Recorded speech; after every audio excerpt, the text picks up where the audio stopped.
ఎన్టీఆర్ వర్ధంతి సందర్భంగా నివాళులర్పించిన సందర్భంగా బాలకృష్ణ మాట్లాడుతున్నారు. లైవ్ చూద్దాం. రమణీయ రమ్య కమనీయ సౌమ్య గుణదాముడని మొన్ననే ఆయన శత జయంతి జరుపుకోవడం జరిగింది.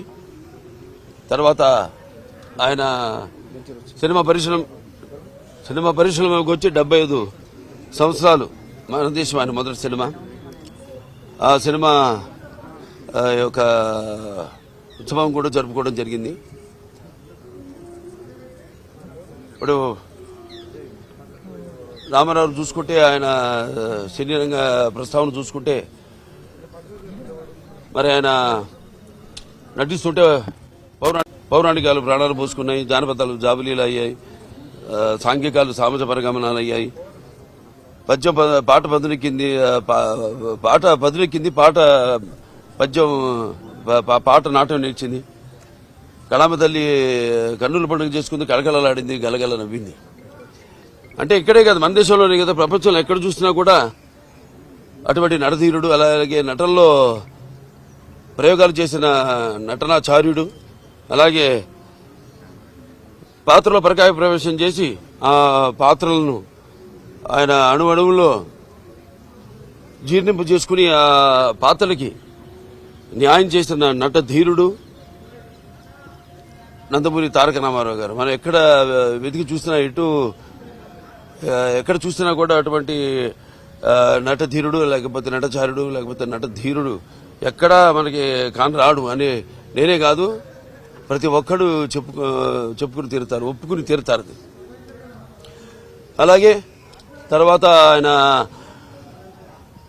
ప్రతి తెలుగు బిడ్డ, ప్రతి తెలుగు గడ్డ కూడా నేను తెలుగువాడిని సగర్భంగా చెప్పుకునే దమ్ము, ధైర్యం, సత్తా, తెగువ, ఆత్మవిశ్వాసం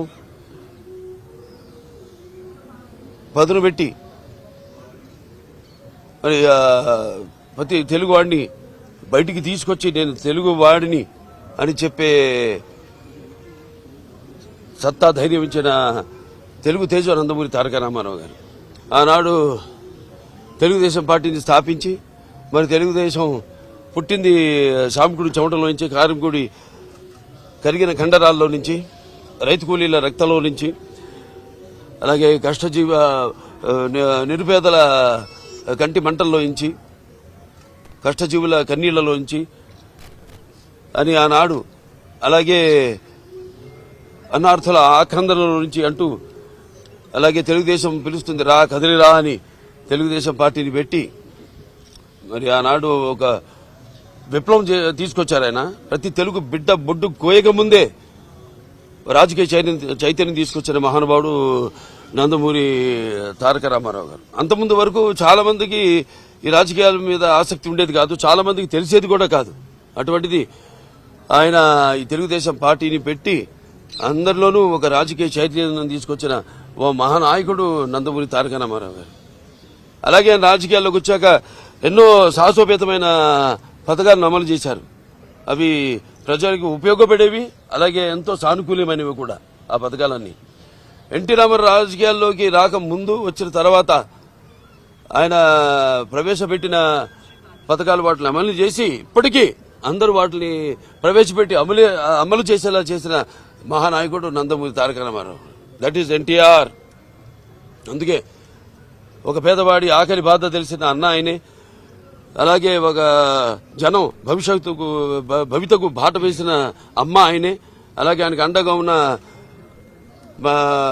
మహిళల కోసం అండగా ఉంటూ ఆయన కూడా వాడికి ఆర్థిక స్వాతంత్రం ఇచ్చిన అన్న కూడా ఎన్టీ రామారావు గారి. ఎన్టీఆర్ అంటే నటనకు నిర్వచనం.